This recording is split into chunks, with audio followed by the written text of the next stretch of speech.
Assalamualaikum, salam sejahtera dan selamat kembali semula ke channel Abang. Jadi sebelum Abang mulakan cerita, Abang nak beritahu hari ni kawan-kawan Abang, budak-budak rumah Abang penuh teman Abang hari ni. Sebab tadi, seram sikit lah cerita ni.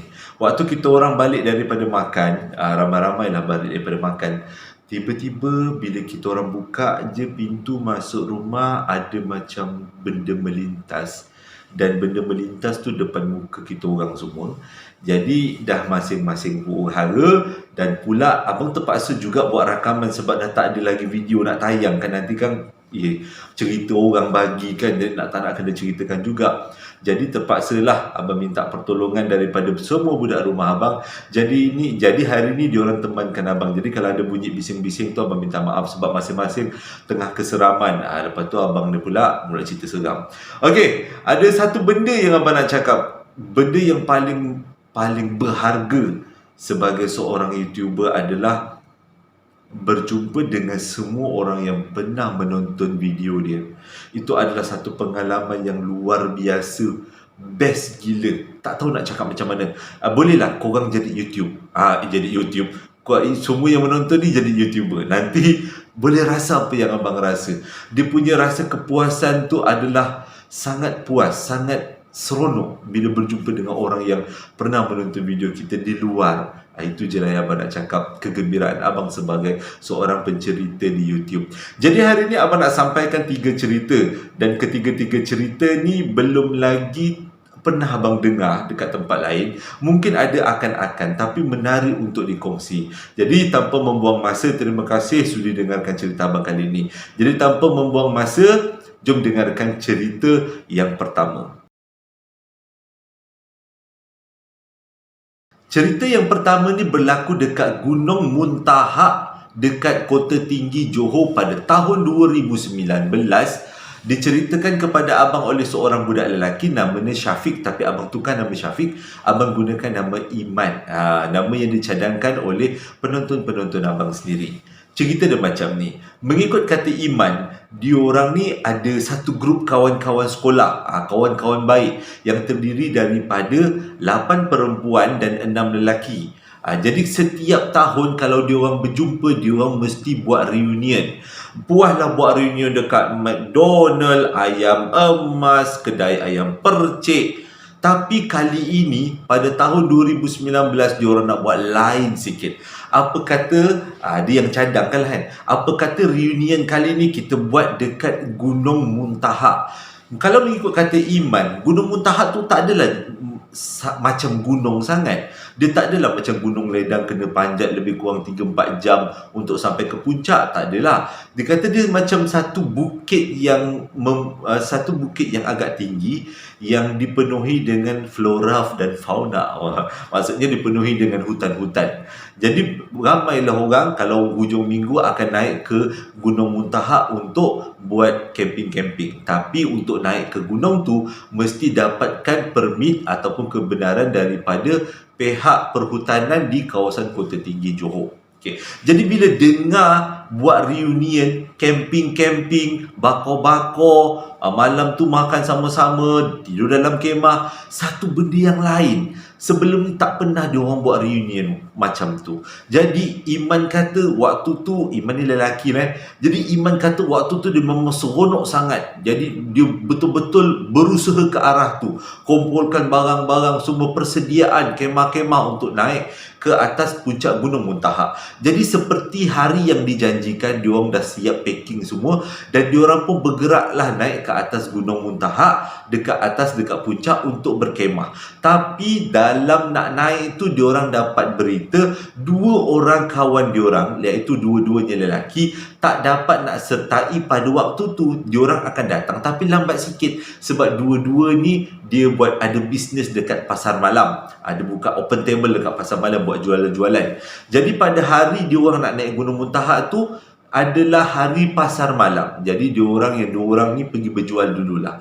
Kata korang naik dulu. Yang 8 perempuan 4 lelaki tu naik dulu. Kita orang ni akan datang kemudian. Lepas habis acara pasar malam tu, lebih kurang pukul 10 malam barulah kita orang datang. Jadi yang 8 perempuan 4 lelaki pun geraklah naik dekat atas Gunung Muntaha. Waktu tu dia kata, waktu tu masih lagi petang, tak adalah rasa sunyi sangat, seram sangat. Cuma rasa tak sedap hati tu dah mulalah, ikut kata Iman ni, dia rasa-rasa tak sedap hati tu sebab keadaan keliling trek sewaktu dia naik dekat atas Gunung Muntaha tu agak sunyi dan boleh rasa seram-seram sejuk.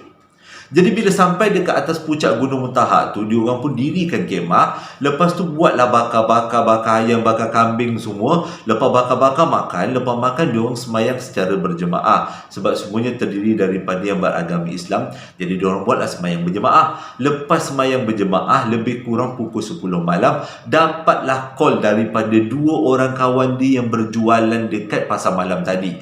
Call lah, weh, aku dah sampai dekat kaki gunung ni, mintalah korang datang jemput, turun bawah jemput. Kalau abang naik sendiri, abang kata. Sebab abang tak ada hati nak pergi turun jemput, walaupun jaraknya tak terlalu jauh. Jadi diorang berbincang lah, 8 perempuan 4 lelaki ni berbincang siapa yang nak turun ke bawah. Jadi akhirnya diorang buat keputusan 3 orang lelaki akan turun ke bawah bersama-sama dengan seorang perempuan. Dan dekat tapak perkemahan nanti akan tinggal 7 perempuan dan seorang lelaki. Jadi turunlah 3 orang lelaki itu dengan seorang perempuan, dan salah seorang yang turun tu adalah Iman.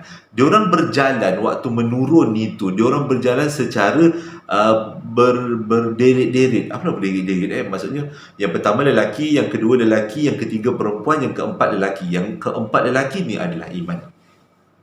Jadi diorang turunlah.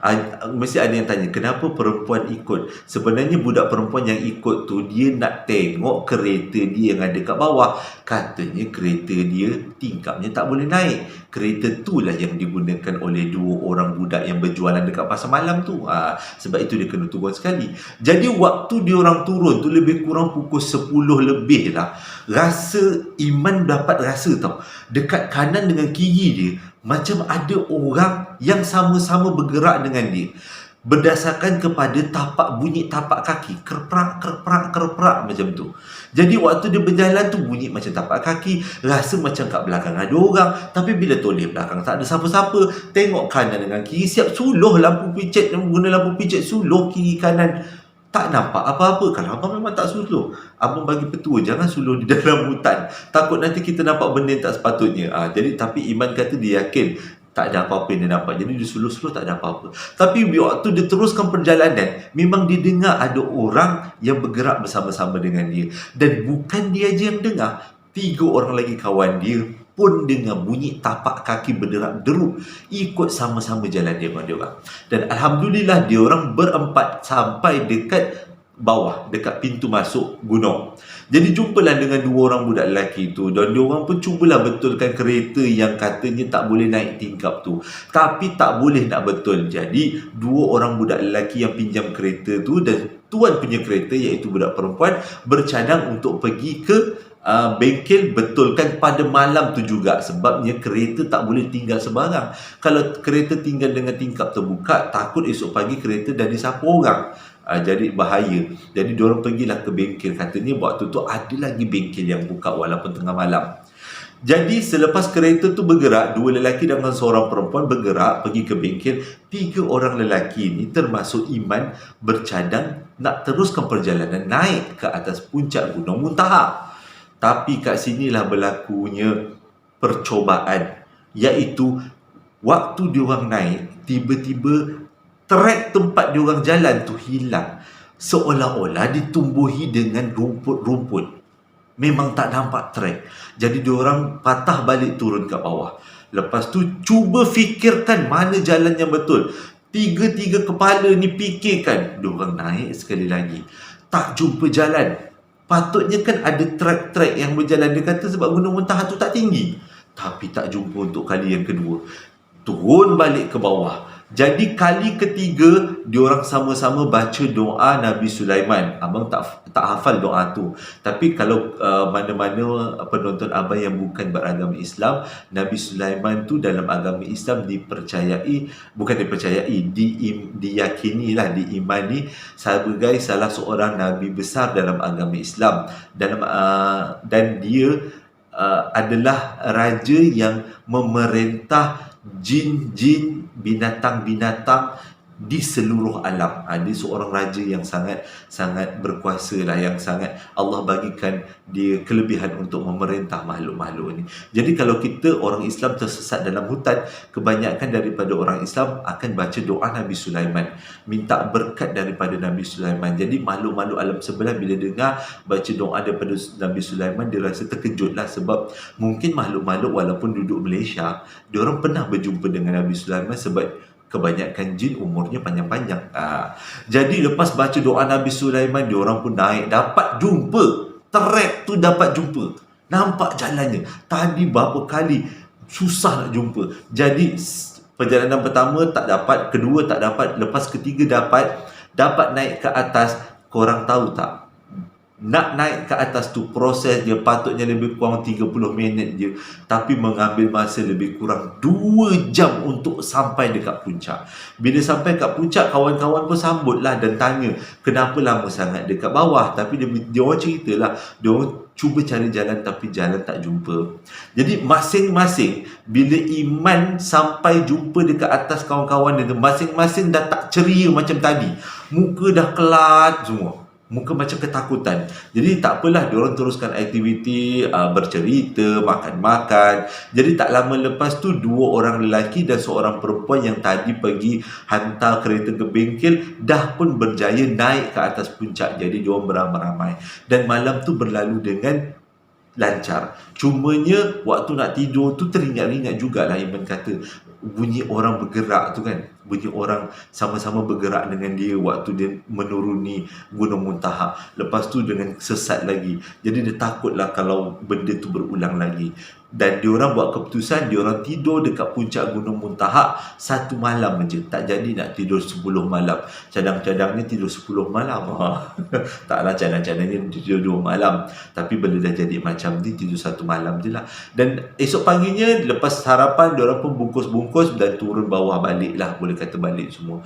Dan bila dah balik rumah, barulah masing-masing buka cerita. Korang nak tahu, waktu 3 lelaki dan seorang perempuan termasuk si Iman ni turun ke kaki bukit, kaki gunung untuk jemput 2 orang lagi kawan dia, semua kawan-kawan yang ada dekat tapak perkemahan, bila nampak dia orang nak turun tu, semua nampak ada seorang makcik rockers ikut rombongan dia orang turun sama-sama ke bawah.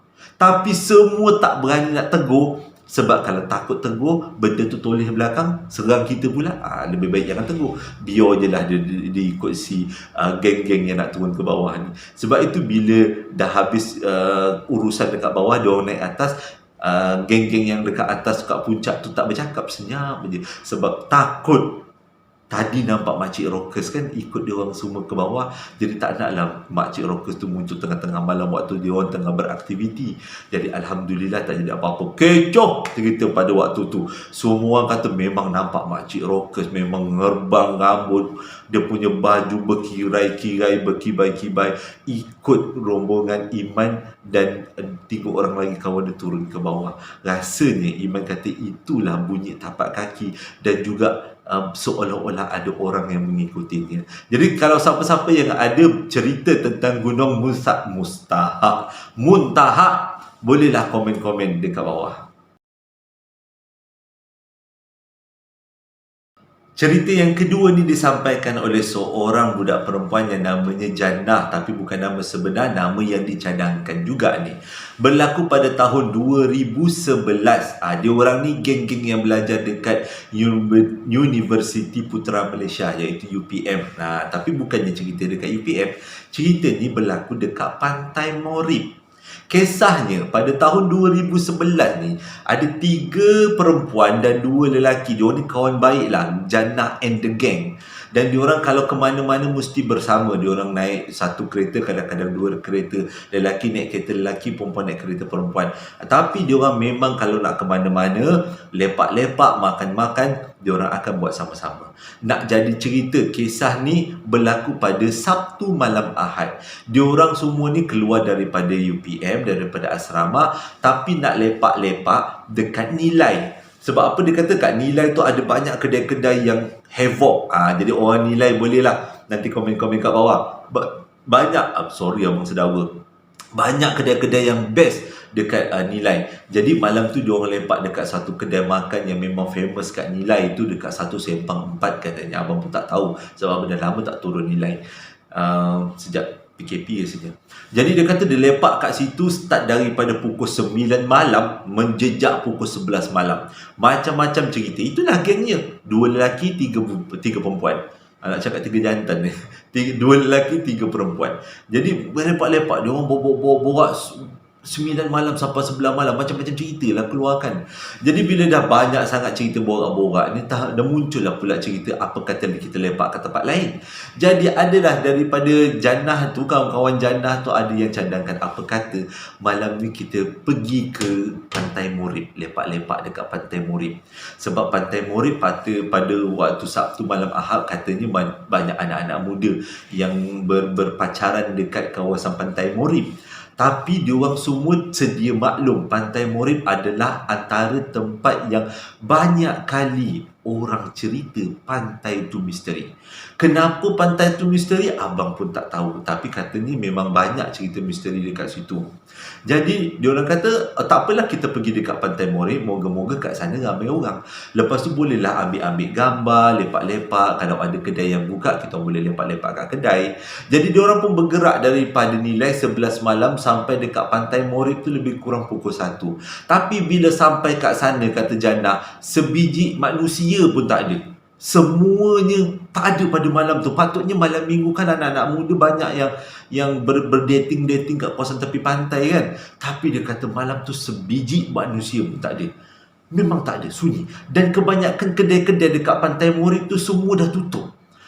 Bukannya dah tutup sebab dia orang bankrupt, tapi dah tutup sebab dah malam. Sebab pukul 1 mana ada kedai yang buka kan. Kalau kat Pantai Morib ada pula yang hantu pantai singgah kan. Jadi cepat-cepatlah tuan punya kedai tutup. Tak naklah bagi hantu-hantu pantai menyinggah. Jadi diorang pun duduklah dekat kereta, keluar daripada kereta lah, keluar duduk kat lepak-lepak kereta. Cerita lagi ni, sambung-sambung cerita sampailah jejak pukul 2. Jadi diorang kata dah jejak pukul 2 tu mata masing-masing dah mengantuk. Jadi sebelum balik diorang cadang apa kata kita ambil gambar. Yelah buat-buat kenangan lepas ni kalau dah habis belajar dah tak jumpa lagi kan. Jadi diorang pun ambil gambar macam-macam posing dia kata. Gambar pula digunakan adalah kamera salah seorang daripada kawan Jannah juga. Budak perempuan, budak lelaki, kamera budak lelaki. Ambil gambar. So habis ambil gambar. Jadi daripada pukul 2 sampai pukul 2.30 tu ambil gambar je. Berlatar belakangkan Pantai Morib. Dia kata lampu tak ada, tapi flash daripada kamera tu alhamdulillah cukup luas, cukup terang untuk tangkap gambar dia orang. Jadi lepas dah habis tangkap gambar tu pukul 2.30 dia orang pun bergerak balik ke asrama. Naiklah 2 kereta, lupa macam kat 2 kereta. Kereta lelaki lain, kereta perempuan lain. Jadi di dekat dalam kereta tu salah seorang daripada budak perempuan kawan Jannah ni juga ambil kamera yang diorang gunakan untuk tangkap gambar tadi. Jadi dia tengoklah dekat dalam kamera tu. Tapi ada satu benda yang pelik dekat dalam setiap gambar yang diorang ambil, iaitu ada plastik kuning yang terapung seolah-olah terbang dalam setiap gambar. Mula-mula diorang fikir ini mungkin plastik tepi pantai kan, anginnya kuat. Jadi tak mustahil kalau ada plastik yang terbang-terbang dan kita terambil gambar. Tapi yang peliknya, setiap gambar, kedudukan plastik tu sama. Memang itulah tempatnya. Belah kanan sudut kiri. Sebelah kanan sudut atas. Jadi itulah tempat plastik. Tapi dia fikir, tapi tak nampak macam hantu, nampak macam plastik je. Waktu ambil gambar memang tak nampak lah sebab gelap. Bila petik Swiss baru flash keluar, barulah nampak apa yang nak ditangkap. Jadi waktu ambil gambar tu memang tak nampak plastik. Jadi dia pun balik asrama. Bila balik asrama, si budak perempuan ni pindahkan gambar-gambar yang ada dekat dalam komputer pindahkan yang ada dalam kamera masuk ke dalam komputer. Lepas tu dia pun tidur tak jadi apa-apa lah malam tu. Dia kata esok paginya si budak perempuan ni, dia buka laptop dia dia nak filter-filter lah gambar malam tadi kan tak berapa nak cantik kan, dia kata dia nak terangkan, nak tambahkan warna rambut, warna baju, warna bibir biar merah-merah sikit, nak edit apa suka lupa perkataan edit, nak edit gambar. Jadi waktu tengah edit tu, yang si kawan perempuan ni besarkan gambar tu, terutama dekat kawasan plastik kuning tu. Bila dah besarkan gambar, terkejut gila dia. Itu bukan plastik kuning, muka jantan, muka orang. Bukan plastik kuning. Dalam setiap gambar yang dia ambil, dibesarkan, dan kawasan muka kuning, kawasan plastik kuning tu adalah muka lelaki. Lelaki, tapi dia kata matanya sepet. Macam Cina lah dia kata. Matanya sepet, mulutnya, hidungnya jelas gila muka lelaki. Bukannya plastik.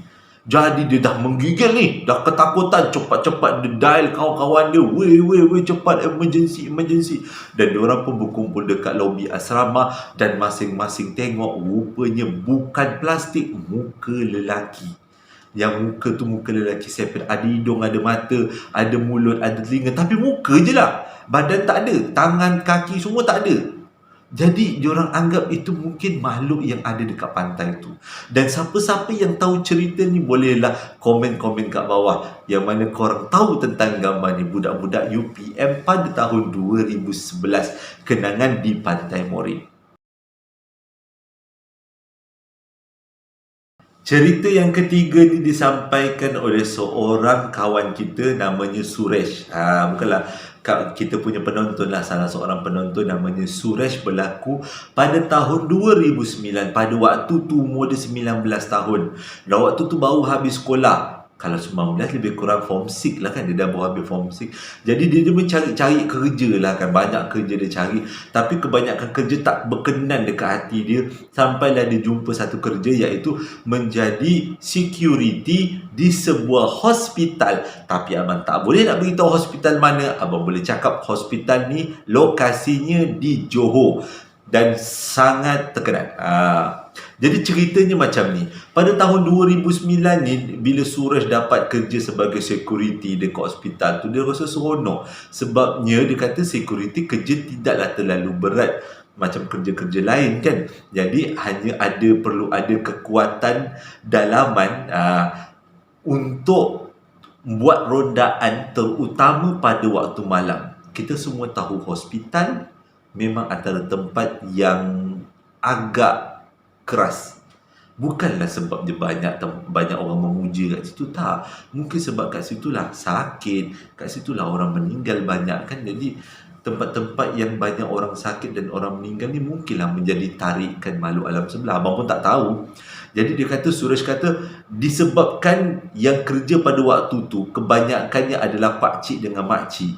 Jadi secara automatiknya Suresh akan bertugas, kebanyakan tugasnya pada waktu malam. Sebab bila waktu malam dia kena bertugas, makcik dengan pakcik tu akan lepak-lepak dekat luar.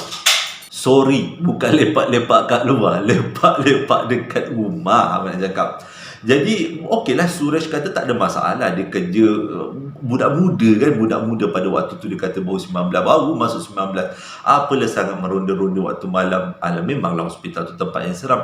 Tapi kata Suresh, saya tak kacau dia jangan kacau saya. Itulah dia punya prinsip dia. Jadi malam pertama, banyaklah malam dia kerja meronda pada waktu malam. Dan bila dia meronda pada waktu malam tu, banyak dia dengar cerita. Terutama cerita yang paling famous adalah hospital ni pernah terjadi peristiwa orang terjun daripada tingkat 4 ke tingkat 5. Terjun sebab tak boleh terima hakikat ke apa benda ke, boleh kata takdir lah. Dia terjun. Itu antara cerita yang famous. Tapi Suresh tak tahu dekat blok mana yang kes terjun ni berlaku. Jadi dia pun buat-buat berani je lah, tak ada masalah lah. Meronda setiap malam. Okey. Jadi pada satu malam tu dia meronda, dia terserempak lah dengan seorang kakak nurse. Kakak tu memang selalu tegur-tegur dia. Kakak tu baik lah kan. Jadi satu malam tu bila dah terserempak kakak tu kata, "Meh sini, akak nak cerita kisah seram. Akak tak tahu lepas akak cerita ni, kau berani ke tidak nak meronda waktu malam," dia kata. Jadi Suresh kata, "Tak apalah, cerita je lah." Suresh kata, walaupun dia bukan berani sangat, tapi dia buat-buat berani. Dia kata, kita boleh geng Suresh. Abang pun buat-buat berani cerita. Jadi Kakak Nos tu cerita, kata dekat blok ni, tempat Suresh meronda ni, ada sesuatu yang menakutkan, iaitu banyak daripada pesakit minta dipindahkan daripada ward A ke ward B, ada yang ward B ke ward A, ada yang tak nak masuk ward langsung dan lepas tidur 2-3 hari diorang keluar. Korang nak tahu sebab apa? Kebanyakan yang keluar ataupun pindah-pindah ward tu, bila ditanya kenapa makcik pindah ward, kenapa pakcik pindah ward, kenapa pakcik nak keluar pada hospital di awal, kebanyakannya bagi satu jawapan yang sama, iaitu kita orang dengar suara yang sangat menakutkan. Suara tu suruh kita orang terjun bunuh diri. Waktu tu Suresh yang pada waktu dengar tu macam berani, tiba-tiba tu rasa meremang, dia kata. Jadi bila dia gali lagi cerita, rupanya blok tu lah blok yang yang pernah terjadi orang bunuh diri. Jadi pesakit-pesakit kat situ memang dah sinonim dengan suara-suara suruh bunuh diri. Kadang-kadang ada nurse-nurse pun dengar bunuh diri, agak macam tu kan, bunuh diri, macam tu. Agaknya lah, abang pun tak tahu macam mana dia buat bisikan tu, tapi dia kata bisikan tu sangat mengganggu. Mungkin mangsa yang bunuh diri tu, waktu tu dia mungkin antara sedar dengan tak, sebab kena ubat, mungkin ada masuk ubat ni, jadi dia tak sedar. Bila dengar perkataan orang bisik bunuh diri, dia pun bunuh diri, dia pun terjun. Mungkinlah Suresh cakap. Itu antara cerita yang famous yang ada dekat hospital tu. Jadi dalam banyak-banyak cerita tu, dia kata dia buat tak hirau je lah, ada macam-macam cerita lain. Gula-gula, makcik rockers, itu dia kata memang dah jadi lumrah. Tapi yang dia alami sendiri ada 2 peristiwa. Peristiwa pertama, waktu tu dia kena meronda dekat satu bilik cuci usus, bukan, cuci buah pinggang. Bilik cuci buah pinggang, dialisis, bilik dialisis. Dia kena meronda dekat bilik tu. Dia kata bilik tu memang pukul 5 dah tak ada orang. Kawasan tu lah, blok tu dah tak ada orang. Sebabnya pukul 5 semua pesakit dah balik rumah, dan yang jaga dekat ward tu, dekat blok tu pun dah balik rumah. Doktor-doktor ataupun assistant doktor memang semua dah balik. Jadi kawasan dialisis tu, cuci buah pinggang tu malam memang kosong. Tapi pada satu hari waktu Suresh meronda dekat kawasan tu, tiba-tiba dia nampak ada air keluar daripada bawah pintu. Air keluar, banyak air. Dia kata air tu keluar banyak. Dan bila dia dekatkan telinga dia dekat pintu ward dialisis tu, dia dengar macam ada bunyi air pipe yang keluar. Dan air pipe tu macam jatuh dekat dalam satu bekas air. Macam senang cerita, macam pesakit ataupun petugas lupa tutup sinki, lupa tutup air, dan air tu memenuhi sinki. Macam tu lah bunyinya. Tapi air tu melempah-lempah keluar. Jadi dia mula-mulanya niatnya nak masuk, nak tengok, nak check lah kan betul ke lupa tutup pipe. Jadi dia pun tak jadilah, sebab dia rasa macam takut terserempak dengan benda-benda yang tak sepatutnya. Jadi dia pun pergilah balik dekat pos kawalan. Dekat pos kawalan tu dia jumpalah dengan pakcik-pakcik yang memang dah lama bertugas kat situ. Dia tanyalah, pakcik, tadi saya pergi meronda dekat wad buah pinggang, nampak air melimpah-limpah. Gelak pakcik tu. Dia kata bukan kau aja, setiap malam mesti ada air melempah tu. Dan kalau kali pertama kita cek memang ada air melempah, pergi kali kedua cek tak ada pun air melempah. Buka masuk dekat dalam bilik dialisis tu, tak ada pun pipe yang terbuka. Dia kata memang itu salah satu bentuk gangguan. Kata Suresh waktu tu mujur, dia tak termasuk, dia tak buka pintu masuk tengok ada pipe yang terbocor ke apa. Nasib baik, dia kata.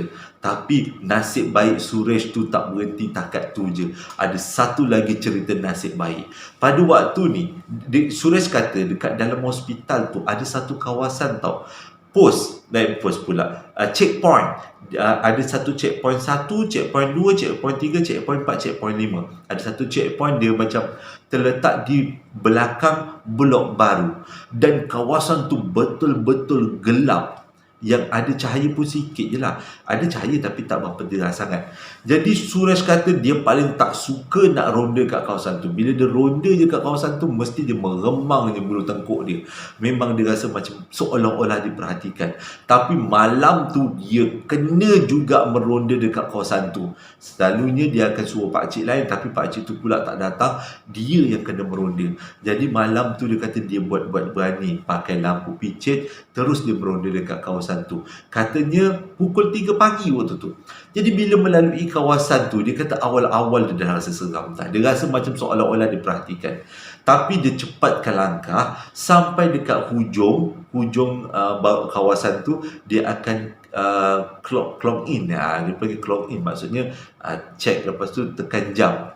Jadi bila dia dah clock in, dia pun patah balik lah nak keluar daripada kawasan tu. Bila dia patah balik, tiba-tiba dia nampak ada makcik rockers melekat dekat dinding bangunan dengan bajunya yang besar, melekat dengan rambutnya, melekat dekat dinding.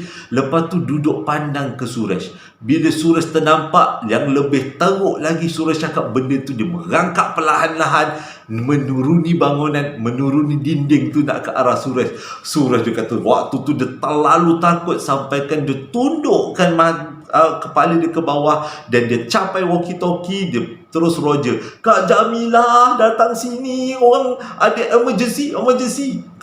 Terlalu takut, kena tak tahu nak cakap apa. Kalau abang dah lari dah. Tapi dia kata pada waktu tu dia tak boleh nak lari, kaki dia kejang keras macam tertanam ke pasak bumi. Hoi, gila ayat pendekar. Kaki dia memang terkeras, terpaku dekat tanah. Sebab itu yang dia boleh buat adalah panggil walkie-talkie. Tapi bila Kak Jamilah dengar macam tu, Kak Jamilah pun datanglah. Jarak Kak Jamilah datang dengan jarak dia berwalkie-talkie dengan Kak Jamilah tu lebih kurang 5 minit je. Tapi dia rasa 5 minit tu dah macam 50 tahun punya lama. Bila lah Kak Jamilah nak sampai, tapi dia tak boleh nak angkat mukanya. Sekali dia nampak benda tu pun tengok dia terus tundukkan kepala dia terus tak nampak, terus tak tengok. Jadi tak lama tu 5 minit lepas tu Kak Jamilah datang. Lepas tu terus cakap, "Kak Jamilah tengok dekat dinding tu ada apa-apa tak?" Kak Jamilah suruh memang tak ada apa-apa. Dia kata tak apalah, jomlah kita balik ke pos. Jadi diorang berdua balik ke pos. Lepas tu sampai dekat pos, si Suresh cerita yang dia nampak makcik rockers melekat dekat dinding dengan rambut dia pun melekat berjurai-jurai, panjang gila rambut dia. Mata tak nampak tapi nampak benda tu, dia dah start merangkak ke arah Suresh. Itu yang Suresh takut. Jadi selepas esok paginya, Suresh demam seminggu tapau demam. Lepas seminggu tu dia balik semula kerja. Kisah Suresh ni memang semua orang tahu. Dan sejak daripada tu, kalau Suresh kena meronda dekat kawasan tu, dia tak akan pergi seorang. Dia akan minta akak atau pakcik atau makcik yang dah senior, yang dah lama kerja sama-sama teman dia. Tapi dia kata sekarang umur dia dah 31 tahun. Dia kata pengalaman mengajar dia lah untuk lebih berhati-hati dengan makhluk alam sebelah.